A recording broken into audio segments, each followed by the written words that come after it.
안녕하세요. 임상립사 2급 내용입니다. 오늘은 제2강 정신분석 상담입니다. 정신분석 상담은 심리상담 이론의 꽃이라고 할 수 있습니다. 심리상담 이론에서 다양한 심리상담 이론들을 소개시켜 드렸었는데요.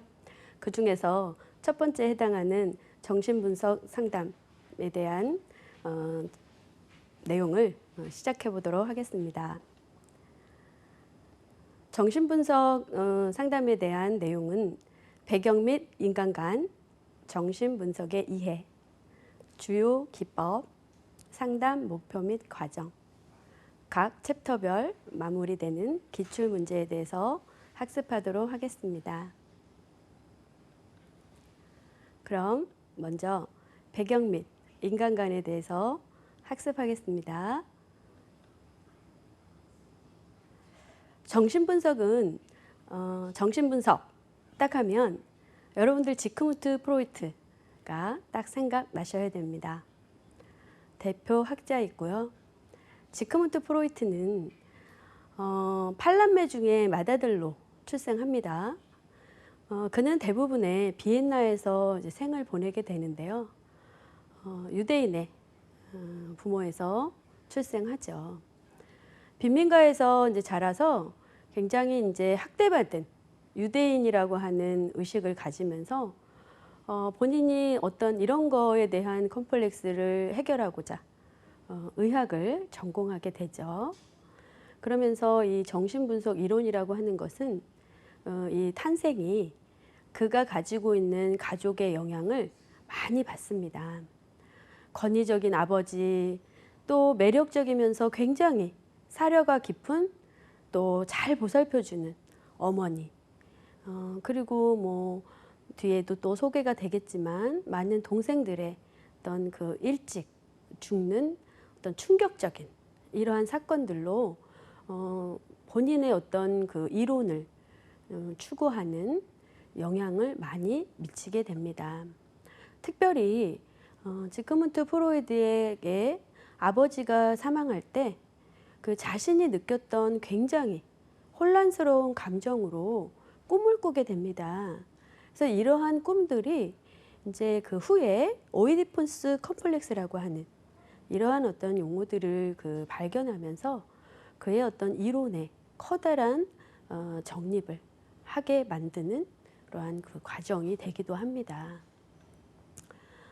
그래서 지크문트 프로이트는 정신분석의 어떤 주요 이론이라고 할 수 있는 꿈, 이런 꿈의 이론에 그 꿈에 대한 의미를 탐색하게 되는데요.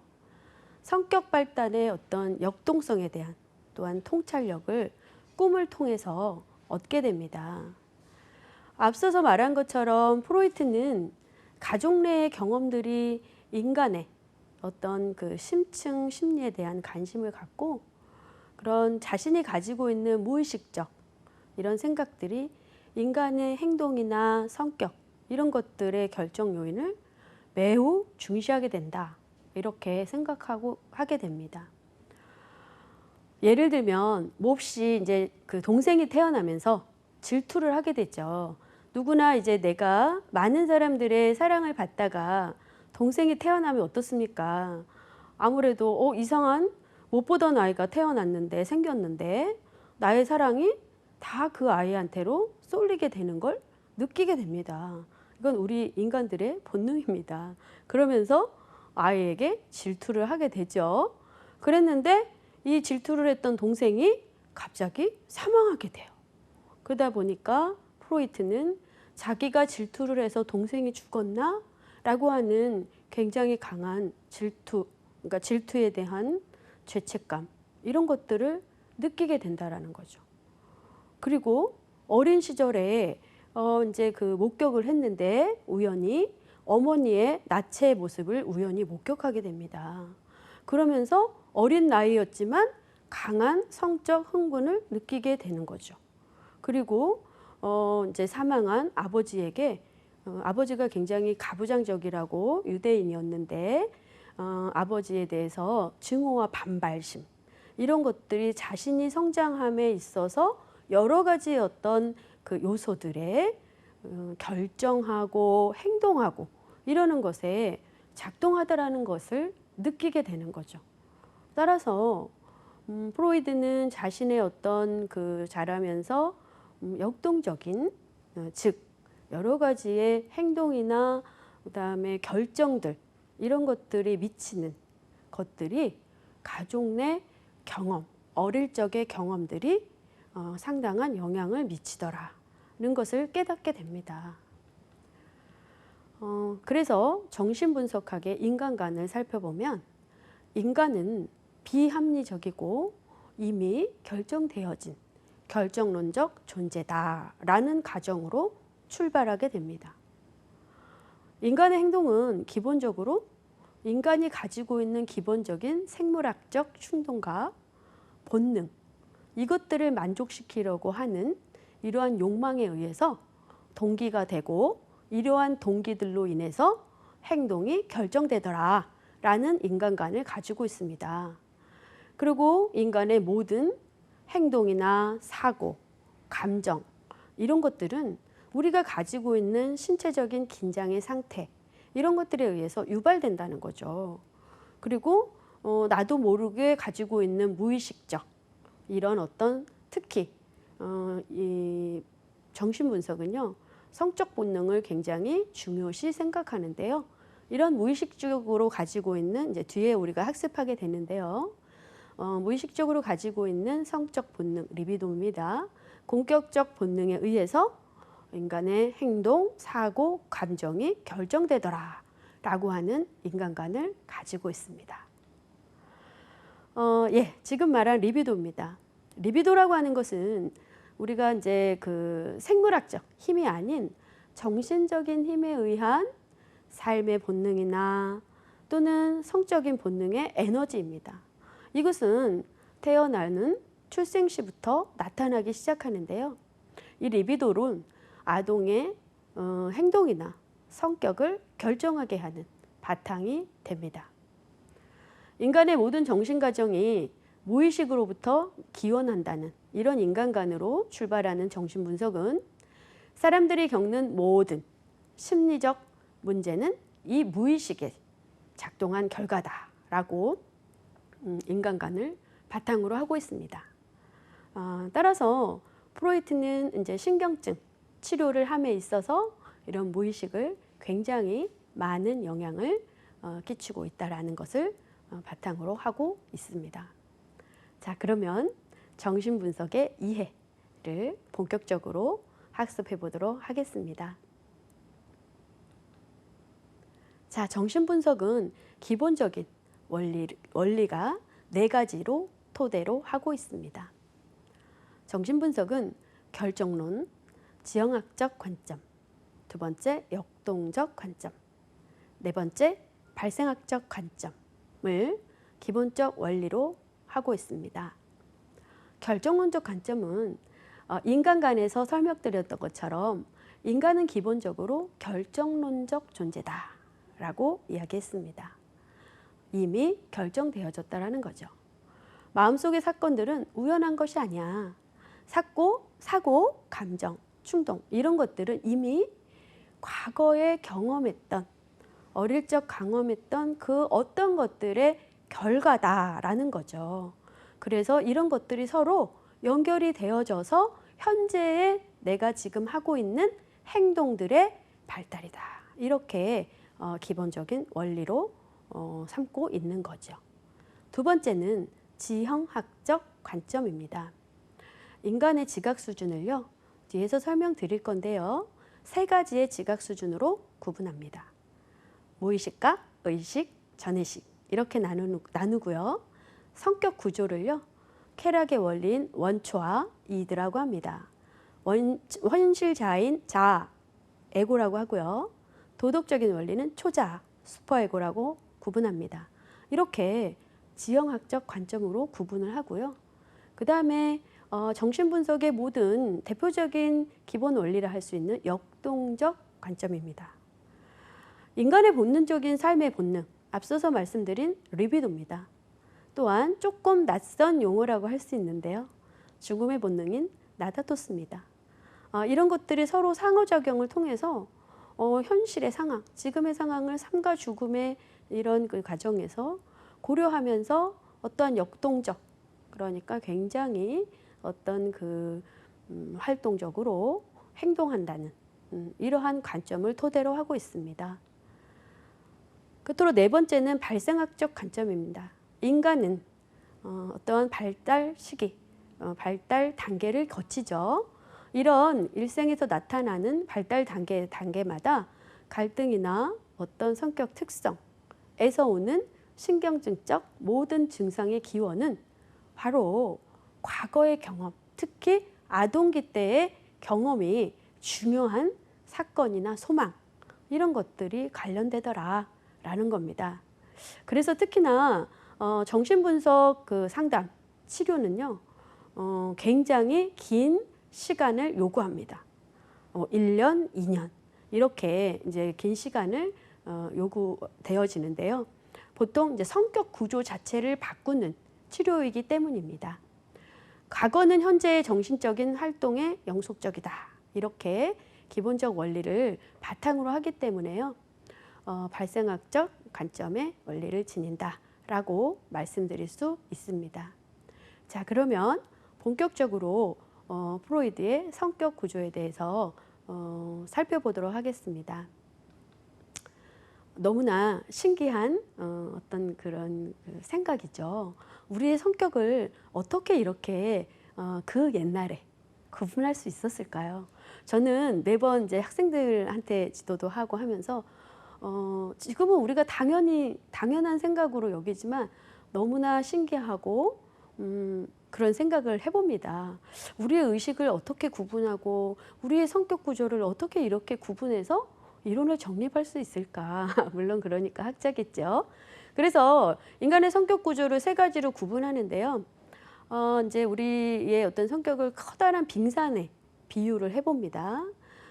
그래서 이제 의식, 무의식, 전의식도 이렇게 비유를 하지만 아주 이제 그 나의 어떤 그 내가 마음대로 조절이 불가능한 쾌락의 원칙에 따르는 원초화, 즉 이드라고 합니다.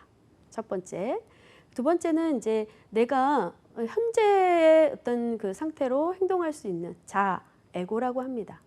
그래서 이걸 현실 원칙이라고 하고요. 이제 우리가 이성적인 판단, 도덕적 기준이라고 하는 초자, 슈퍼에고라고 합니다. 한 가지씩 살펴볼까요? 자, 원초화는요, 심리적 에너지의 아주 최초의 원칙이라고 할 수 있습니다. 아주 나의 저 밑에 깔려 있는 저변에 어떤 그러한 원칙이라고 볼 수 있고요. 성격의 아주 기본적인 원형, 즉 본능이라고 할 수 있습니다. 이것은 논리적이지도 도덕적인 관념도 필요하지 않는 것입니다. 그래서 다만 본능적 욕구만을 만족시키고 추구하고자 하는 쾌락의 원리에 따르는 성격입니다. 그래서 대부분 우리는 인식하지 않습니다. 따라서 무의식적이라고 할 수 있습니다. 네, 두 번째는요, 자아, 에고입니다. 이거는 이제 우리가 보통 현실이라고 하는 빙산에서 그 빙산의 어떤 그 표면의 부분이라고 이제 의식으로 치자면 우리가 전의식과 의식 정도라고 할 수 있는데요. 이것은 의식을 구분하는 데 있어서 다시 말씀드릴 거고요. 자, 현실의 원칙에 따르는 건데요. 외부 세계와 접촉해서 나의 성격을 지배하고 통제하고 나의 행동 자체, 그 자체라고 생각하시면 됩니다.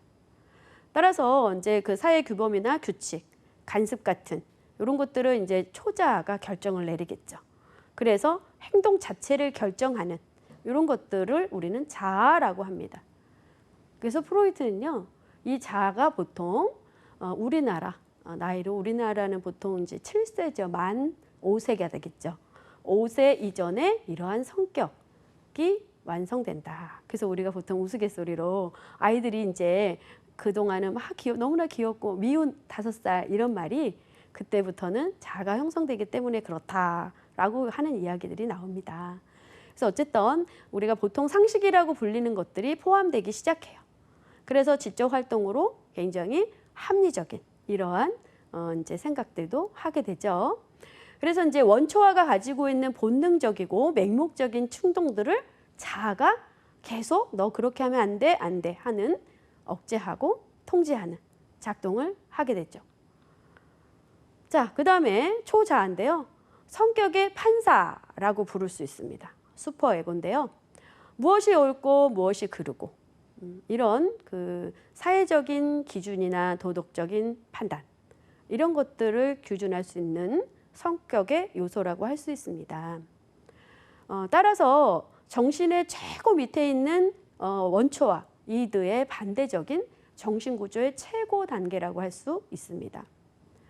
그래서 쾌락은 이제 그 쾌락과 현실보다는 도덕적이고 이상적인 것을 추구하는다고 볼 수 있습니다. 근데 이러한 초자아도 너무 지나치면 죄책감을 너무 많이 느끼게 된다는 거죠. 그래서 초자아가 너무 강해도 문제가 될 수 있다는 것입니다. 지금까지 설명드린 이드, 에고, 슈퍼에고 이 모든 성격 구조가 다 누구한테 있습니까? 다 내 안에 있는 것입니다. 이렇게 해서 성격 구조 세 가지를 살펴봤고요. 또 재밌는 것 하나 예를 한번 이거를 토대로 예를 한번 들어보겠습니다. 자, 길을 건넙니다. 길을 건넜는데 원초아는 성격의 저 밑바탕에 있는 것이라고 했죠. 건널목은 너무 멀어. 그냥 무단횡단 빨리 해. 그럼 빨리 갈 수 있잖아. 원초아가 막 이렇게 막 지시합니다. 그러니까 초자아는 판사잖아요. 내 마음속에 나 안에 있는 판사. 안 돼. 절대 그렇게 하면 안 돼. 문화시민은 교통질서 반드시 지켜야 돼. 초자아가 안 된다고 하죠. 행동은 누가 결정한다고 했습니까? 네, 자아가 결정합니다. 원초아와 초자아 사이에서 결정을 자아가 합니다. 교통질서를 지키는 것도 중요해. 근데 지금은 차도 없고 안전해. 지금 시간도 별로 없으니까 나 그냥 갈래. 결국 아니면 안 돼, 안 갈래. 결정은 자아가 합니다. 네, 이렇게 성격의 구조를 예로 살펴보았습니다. 이해가 가실까요? 네, 그 다음에 의식의 수준인데요. 우리가 이제 의식을 나누어 볼 때 보통 세 가지로 나눈다고 합니다. 의식은 이제 행동이나 성격의 문제를 이해하는 아주 기본적이고 핵심적인 개념이라고 할 수 있는데요. 빙산, 아까 성격 구조 이야기할 때처럼 빙산의 예를 들어보면요. 의식은 물 수면 위에 나와 있는 이 상태가 의식입니다. 무의식은 당연히 수면 아래에 깔려 있는 것이 무의식이겠죠. 보통 수면 위에 떠 있는 의식은 전체의 10%에 해당한다고 볼 수 있습니다. 그렇다면 전의식은 무엇일까요? 의식과 무의식의 중간 부분, 수면이라고 보시면 되겠죠. 자, 의식은요, 따라서 현재 지각하고 있는 생각들을 포함하고 있는 것이라고 생각하면 되겠죠. 이제 내가 가지고 있는 감각이나 이미 이제 지각, 경험, 기억 이런 것들, 내가 인식하고 있는 모든 것들, 이런 것들이 다만 정신의 아주 작은 부분, 이런 것들이 의식이라고 할 수 있겠습니다. 전의식은 무의식과 그 사이에 있는 중간 부분이라고 할 수 있는데요. 주의나 집중하면 이것은 당연히 의식으로 올라올 수 있는 이러한 부분입니다.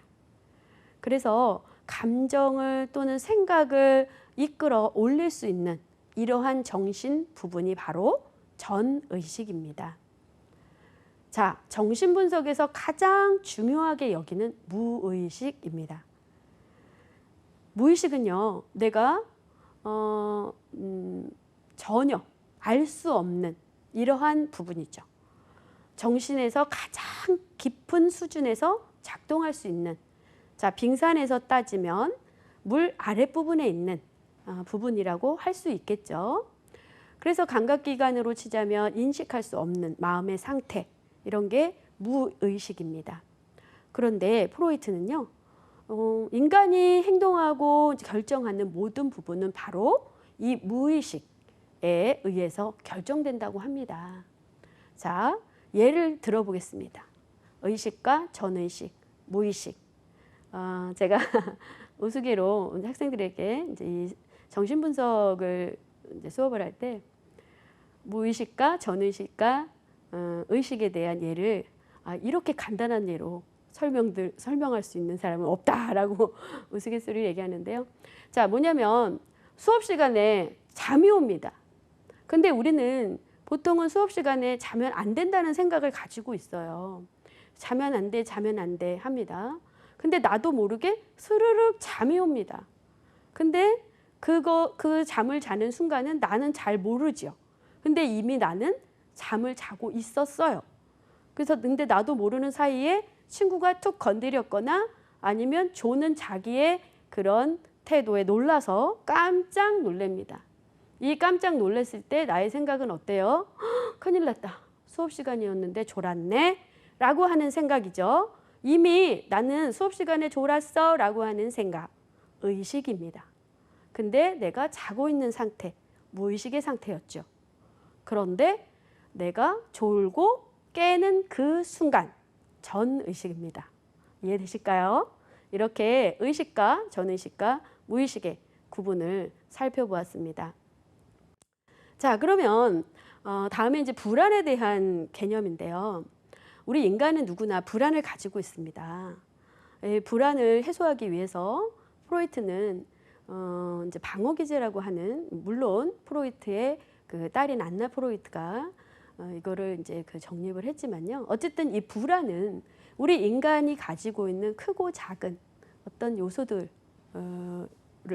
말하는데요. 프로이트는 이런 불안에 대해서 원초와 자아, 초자아 간의 갈등이라고 이제 이야기하고 있습니다.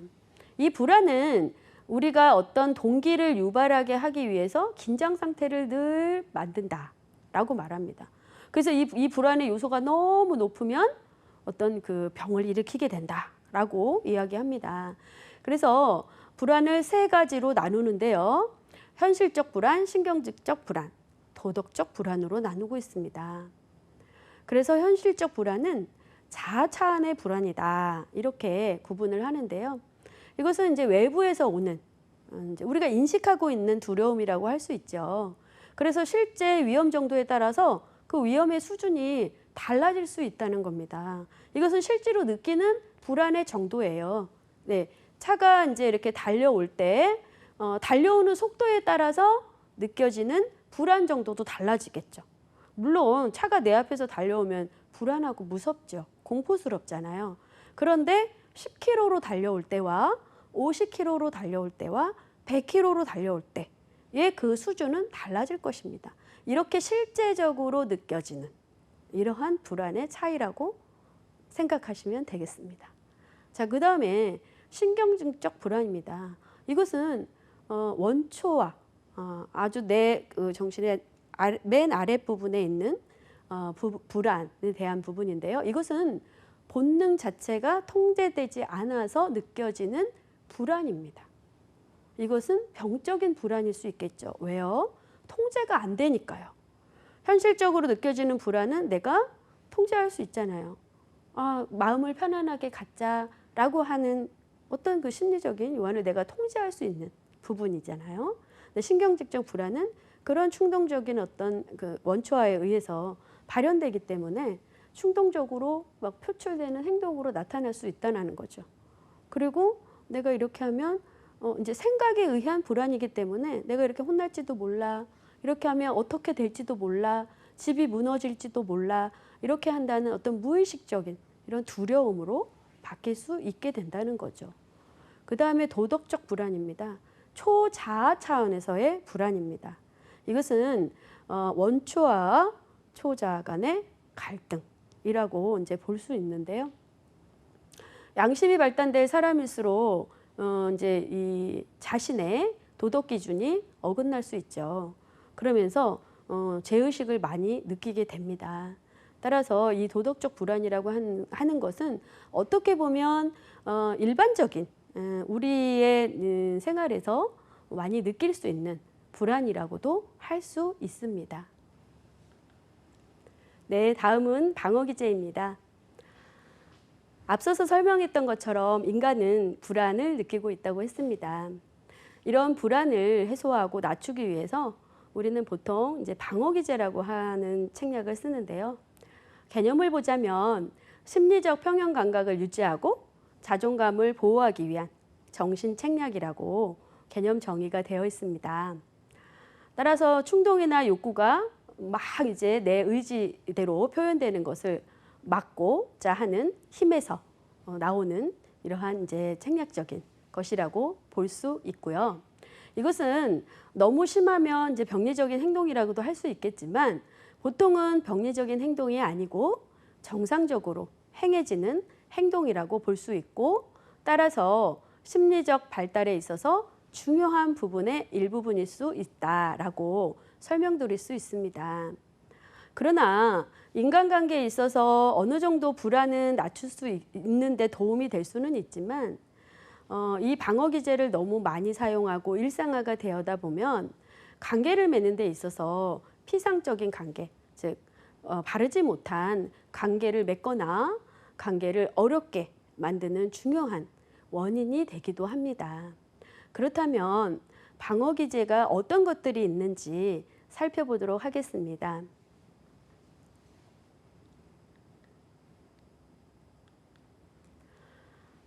방어기제는 첫 번째 억압으로 수치스럽거나 괴로운 경험들, 과거에 있던 일들이 의식으로부터 무의식으로 밀어내는 겁니다. 그러니까 생각하고 싶지 않은 것들이 막 올라오면 그것을 애써서 생각하지 않으려고 하는 것들을 말하는 거죠. 뭐 눈을 감는다거나 아니면은 뭐 외면한다거나 뭐 표현적인 행동으로는 이런 것들이 되겠습니다. 투사는 내 자신조차 승인할 수 없는 그런 욕구들을 타인이나 사물로 전환시키는 건데요. 쟤 때문이야. 쟤 때문에 그랬어. 마치 다른 사람인 것처럼 생각하고 남들을 탓하는 것, 이런 것들에 일컫습니다. 치와는 원래의 목표보다 안전한 대상을 고르느냐고 엉뚱한 대상을 찾는 거죠.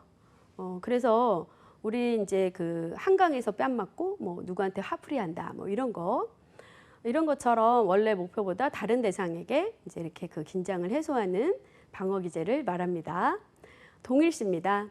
자기가 마치 좋아하거나 존경하는 대상인 것처럼 생각하는 것으로 만족하는 것을 말합니다. 그리고 반동형성은 수용할 수 없는 충동을 정반대로 강하게 표현함으로써 그 동기를 감추려고 하는 거죠. 예, 그래서 우리나라 속담으로는 미운 놈 떡 하나 더 주는 거 이런 걸로 표현이 되겠습니다. 퇴행은 좌절을 경험하게 되면서 발달 초기 단계로, 그러니까 그 동생이 태어나면 내가 혼자서 받던 사랑을 어느 날 봤더니 내 동생한테 사람들이 사랑을 다 주더라는 거죠. 그래서 내 동생이 뭐 이렇게 그 대소변을 보고 막 그래도 사람들이 박수 치면서 어머 쟤 좀 봐 막 이러면서 너무 예뻐하는 거예요. 그래서 어느 날 나도 한번 그렇게 해보는 거죠. 왜? 사랑을 받고 싶어서. 그랬더니 어떻게 돼요?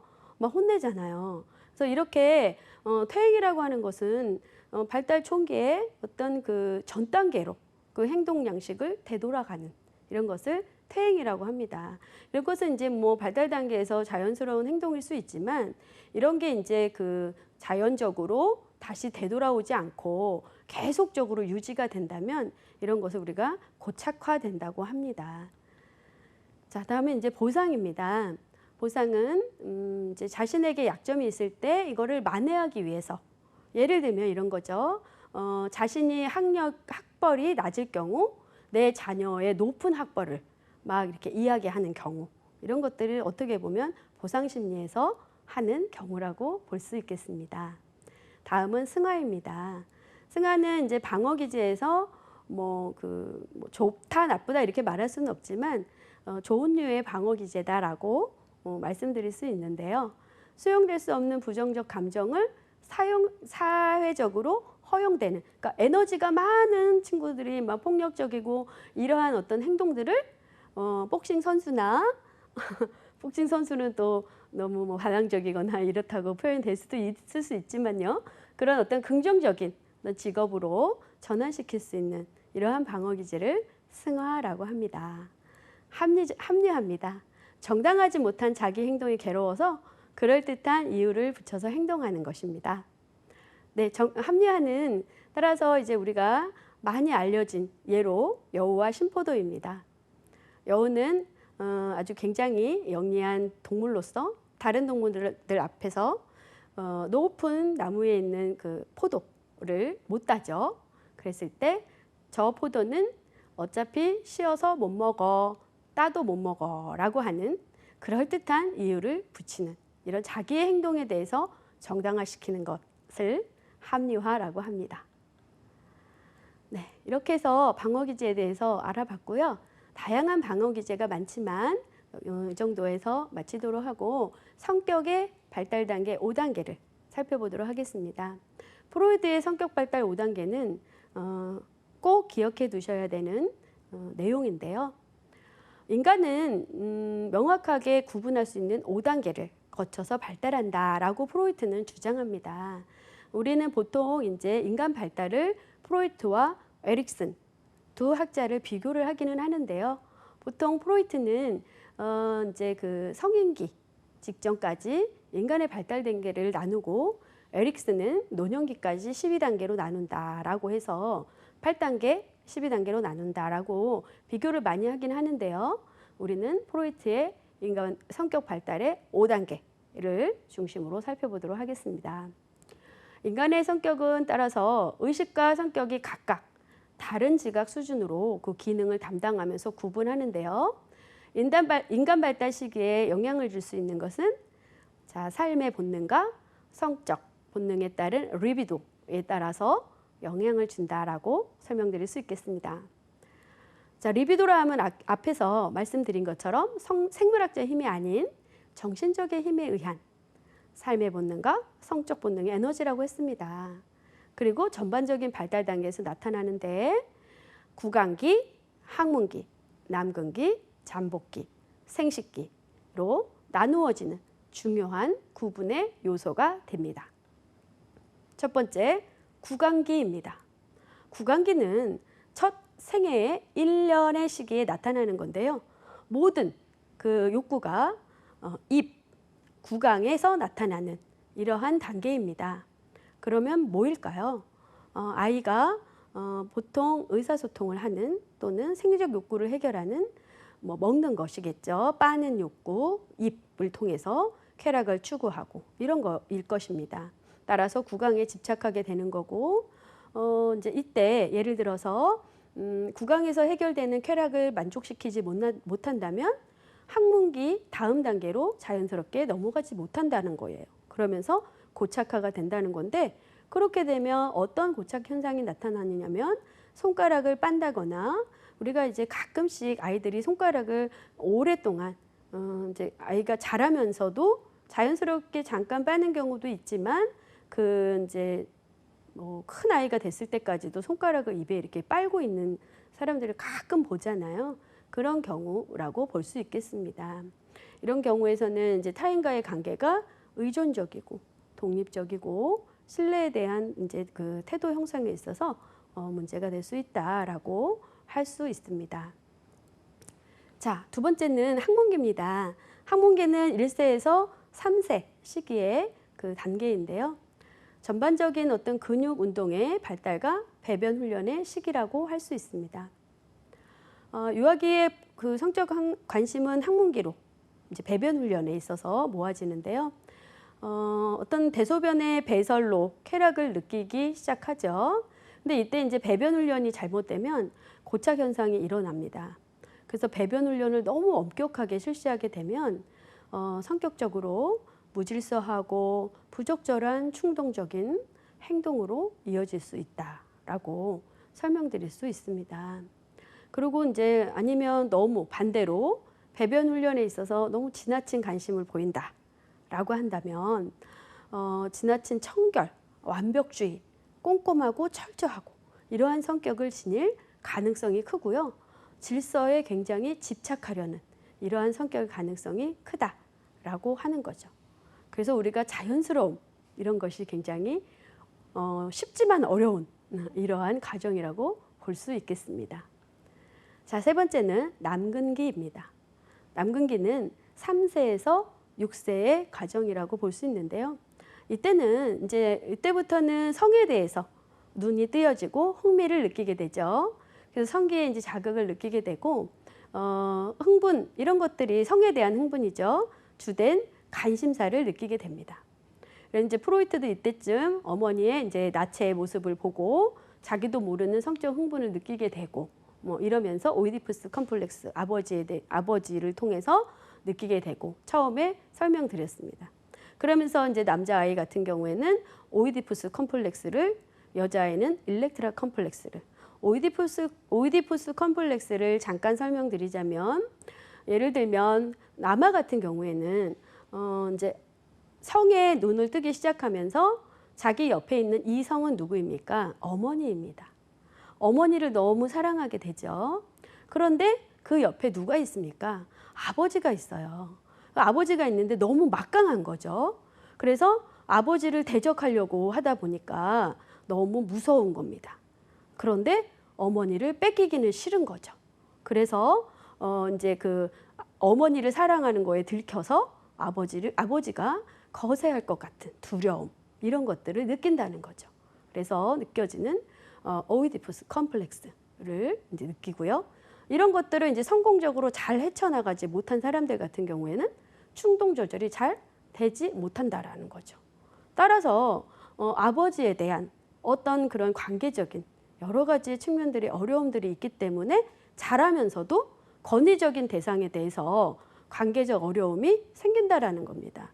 그래서 이어져서 정신분석 치료자들은 대인관계나 직장 내에서의 어떤 어려움을 겪는 경우에는 어렸을 적의 어떤 경험이나 가족관계 이런 것들을 굉장히 중요시 파악하게 됩니다. 여아 같은 경우 일렉트라 컴플렉스도 마찬가지죠. 여아가 아버지를 사랑하는 데서 느껴지는 여러 가지의 어머니를 경쟁자로 느끼면서 느껴지는 이런 것들에 대한 용어입니다. 자, 네 번째 단계는 잠복기입니다. 잠복기는요, 6세에서 12세 초자 형성과 자의 형성으로 성적 충동은 이미 이제 통제가 가능한 상태가 되어지죠. 이제 학령기 시기이죠. 그래서 동성 간에 이제 교류가 생기면서 리비도와 공격적 에너지가 막 발생됩니다. 근데 이런 것들은 이제 공부하고 놀이 이런 것들로 승화가 되는데요. 이제 비교적 잠복이라고 하는 것은 이제 막 어쨌든 활성화가 되지만 나름 좀 통제가 되고 좀 평온한 상태이죠. 그래서 이제 그러나 성적 충동은 잠재는 되어 있는 이러한 단계라고 볼 수 있습니다. 마지막으로 이제 생식기인데 12세 이후로 사춘기 시작이나 노인기로 연장될 수 있는 이러한 단계예요. 그래서 이제 신체적으로는 이제 굉장히 왕성하고 생리적이나 호르몬 그다음에 이런 성 기능이 굉장히 성숙할 이러한 시기이죠. 그래서 이제 그 잠복기 시대 때 6세에서 12세 때 잠복되어 있던 성의 에너지가 이제는 무의식 상태에서 의식 세계로 나오는 그래서 청소년들의 어떤 성에 대한 여러 가지의 어떤 문제 그다음에 어떤 그 표현 이런 것들이 나오죠. 그래서 이제 친구 만들고 이런 것들을 예술이나 스포츠 활동으로 승화시키고 이런 것들이 좀 필요하죠. 그리고 이제 성행기로의 이동 이런 것들의 과제가 좀 필요하다고 볼 수 있습니다. 자, 그러면 지금까지의 내용을 기출 문제를 통해서 살펴보도록 하겠습니다. 세 자아 간의 갈등. 세 자아는 무엇이었습니까? 원초와 자아, 슈퍼에고였습니다. 초자아였습니다.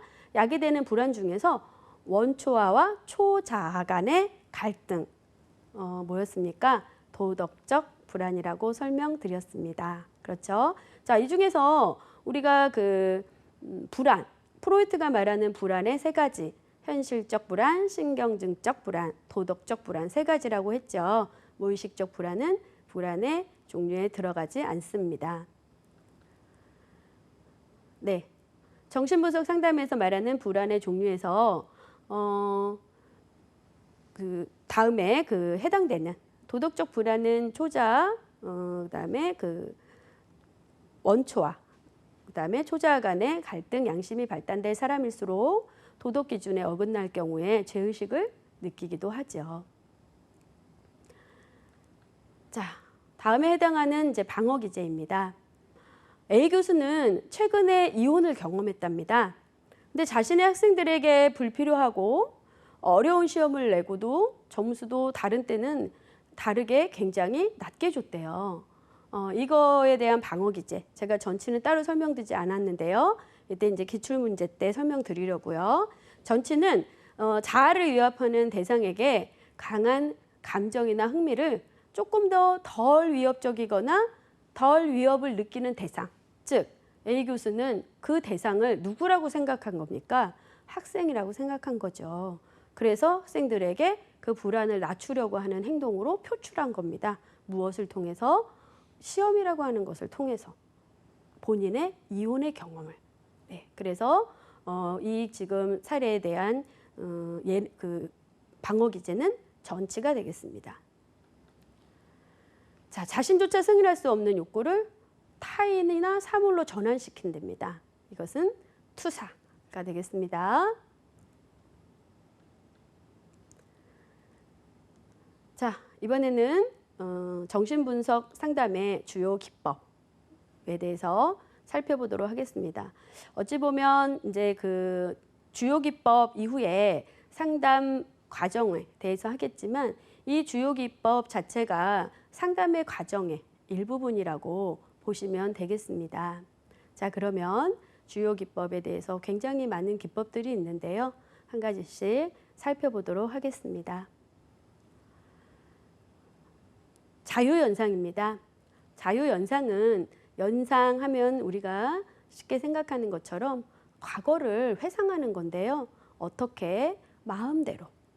일상에 상념이나 이제 선입견들이 없이요. 그냥 마음에 떠오르는 대로 무엇이든지 어떻게? 즉시. 네, 이것을 우리는 이제 자유연상이라고 합니다. 어디에서? 카우치라고 하는 소파입니다. 제가 이제 여기 지금 그림을 보여드리고 있는데요.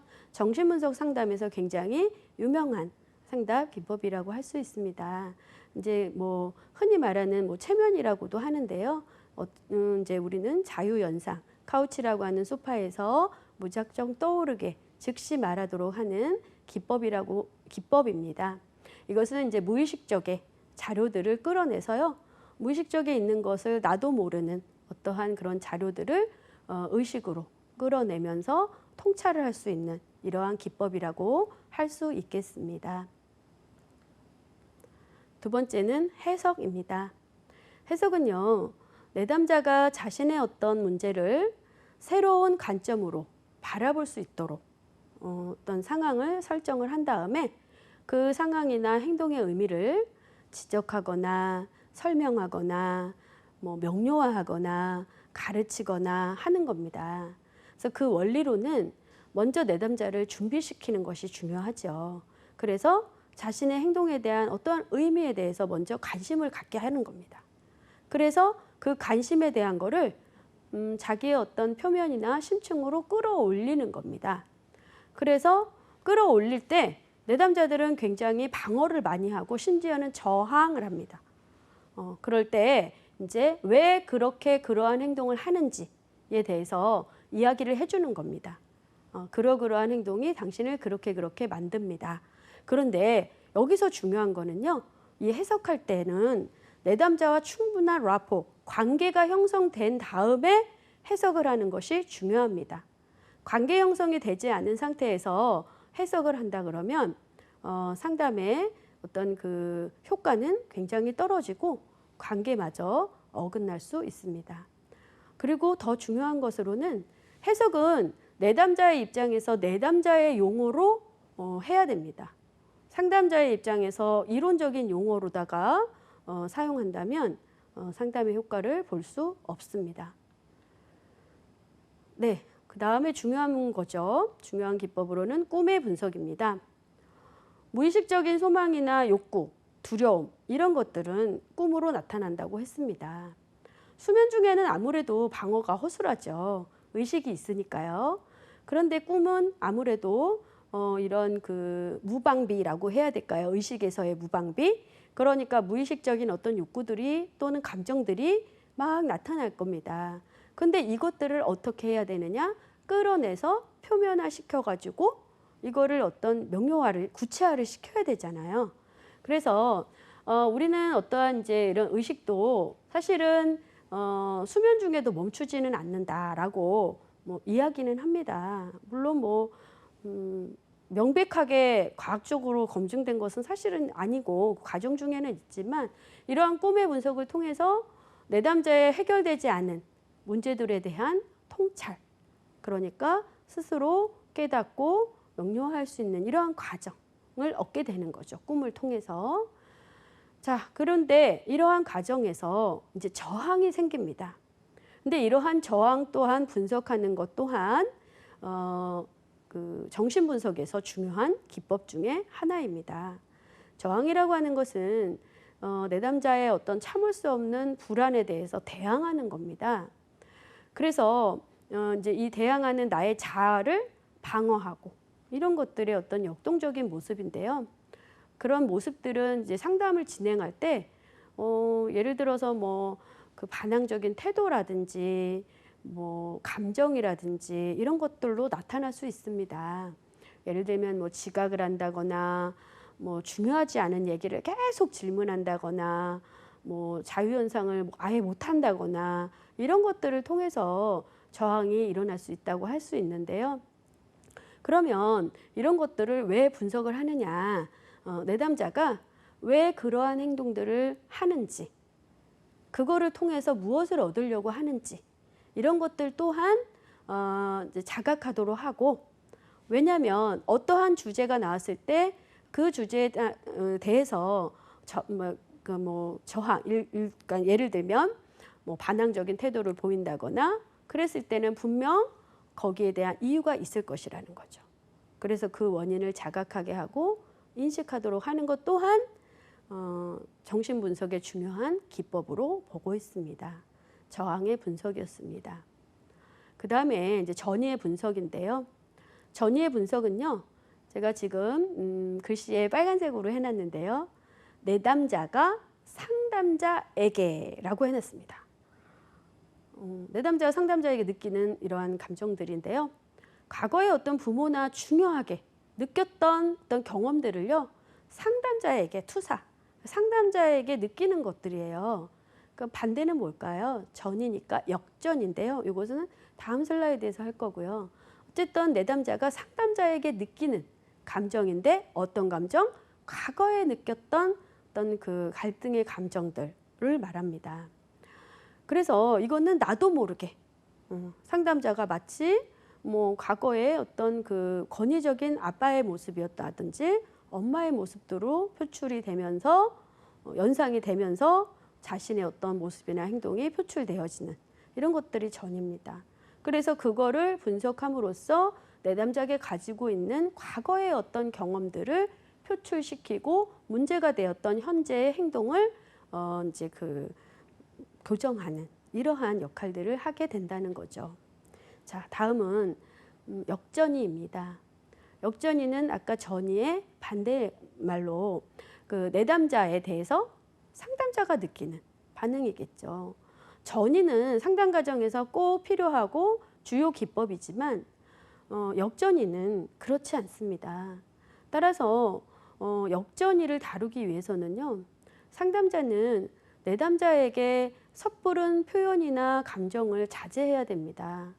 그리고 스스로 상담자가 역전이 감정을 느낀다. 그러니까 이제 내담자를 통해서 자신이 가지고 있는 과거에 느꼈던 감정들을 내담자를 통해서 감정이 올라온다면 그것은 거기서 멈춰야 됩니다. 그리고 스스로 개인 상담과 임상 지도를 받아야 되고요. 객관성을 유지해야 된다는 것입니다. 이 역전이의 감정은 굉장히 중요합니다. 이것은 상담사 자신밖에 알 수 없는 부분이기 때문에요. 역전이 감정은 상담사로 하여금 굉장히 중요한 요소이기도 합니다. 따라서 역전이는요, 교육 분석 같은 걸 통해서 지속적으로 점검이 필요하고요. 이것은 어떤 그 자신의 어떤 그 발전이나 이런 그 뭐 지속적인 교육을 통해서도 필요한 부분이기도 합니다. 다음은 혼습입니다. 혼습은 이제 그 뒤에 나오는 상담 과정에서 거의 이제 마지막 단계라고 할 수 있는데요.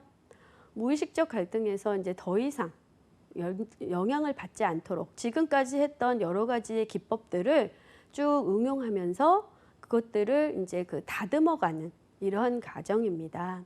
그래서 지금까지 내담자가 했던 통찰의 어떤 내용들, 자신이 돌아봤던 이런 것들의 내용들을 실제 생활에서 적용하고 적응적 행동으로 이제 그 발전해 나가는 이러한 치료 기법입니다. 그래서 지속적이나 반복적이거나 이런 학습을 통해서 자신이 이해하고 통찰한 바를 충분히 소화해 나가는 이러한 과정입니다. 그래서 혼습은 정신분석 그 상담에서 굉장히 중요한 기법 중에 하나이기도 합니다. 또한 이제 그 기출문제, 필기 기출문제에서 자주 등장하고 있는 정신분석 상담의 주요 기법 중에 하나, 버텨주기입니다. 자, 여러분들이 이제 좀 어려운 내용은 아니지만 어머니의 역할처럼이라고 하는 단어, 따뜻함 이런 것들이 나오면 버텨주기라고 생각하시면 됩니다. 뭐냐면 제가 앞에 상담자, 내담자, 상담자, 내담자 이렇게 파란 글씨로 색깔을 해놨는데요.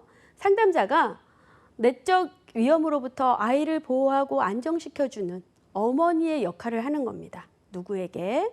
내담자에게. 어떨 때? 막연하게 스스로 직면할 수 없는 불안감이나 두려움을 느끼는 내담자한테. 그죠? 그리고 이제 상담자는 그래서 어떻게 그런 거를 어머니 역할처럼 해주느냐. 적절한 순간에 계속 그런다는 게 아니라 그리고 적합한 방법으로 이제 다양한 상담의 기법들을 지금 우리가 이제 학습하고 있잖아요. 그러면 내담자는 어떻게 느껴지느냐? 이제 의지가 되고 마음의 위안을 받겠죠. 이런 게 버텨주기 기법입니다. 자, 지금까지 했던 주요 기법들을 기출 문제를 통해서 살펴보도록 하겠습니다. 자, 정신분석적 상담 기법이 아닌 것입니다.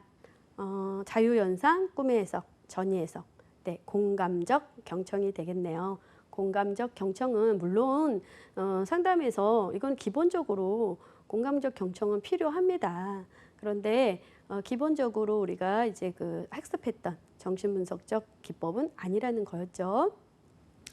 정신분석에서 사용하는 상담 방법이 아닌 것. 여기서도 마찬가지로 유사 문제를 해서 한 슬라이드에 담았습니다. 사고 논박은요, 우리가 이제 보통 인지주의 상담에서 학습할 예정입니다. 가로 안에 들어갈 말입니다. 정신분석에서 내담자가 지속적, 반복적 학습을 통해서 통찰한 바를 충분히 소화하는 과정이랍니다. 네, 거의 끝부분에 과정에 해당되는 기법이라고 했습니다. 바로 훈습입니다. 자, 전이 분석에 대한 중요한 이유네요.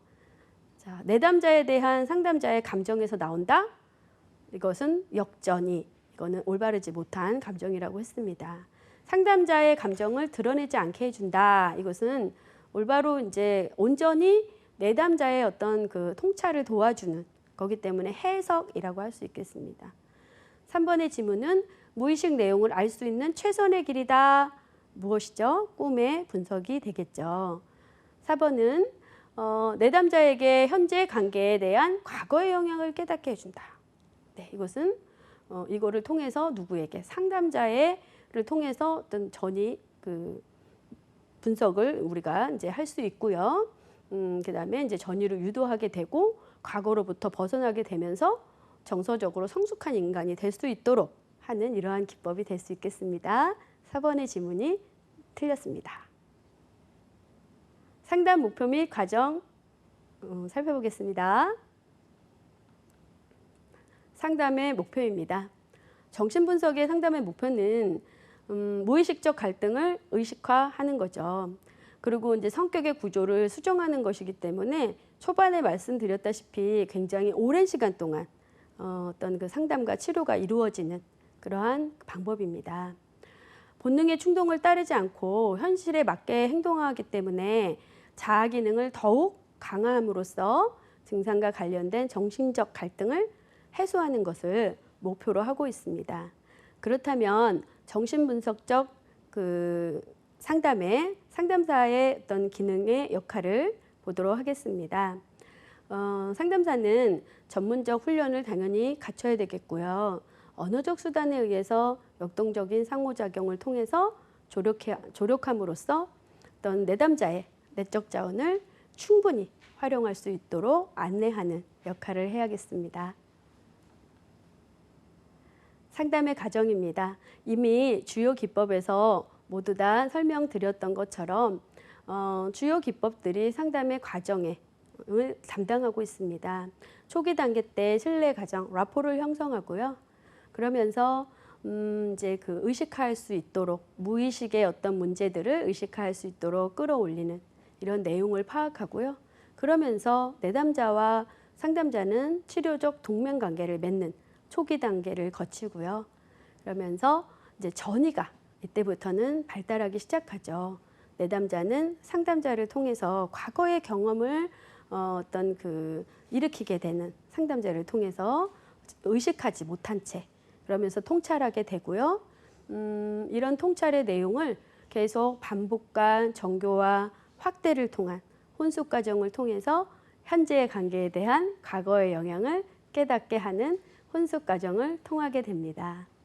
그러면서 마지막으로 전이를 해소하는 어떤 그 과정이 되는데요. 앞에서 이제 혼습의 과정이 마쳐지고 그러면 이제 전이의 해소가 일어나는데요. 그렇게 되면 분석의 주 목표가 성취되고 전이가 잘 해결되면서 종결이 되게 되는 것입니다. 네, 이렇게 해서 정신분석 상담의 이론에 대해서 마치도록 하겠습니다. 정신분석은 상담 이론의 꽃이라고 앞에서 말씀드린 것처럼 굉장히 중요한 이론들도 많고 기법도 많고 그렇습니다. 기법을 중심으로 상담 과정과 함께 숙지하시기 바랍니다. 여러분들 수고 많이 하셨습니다.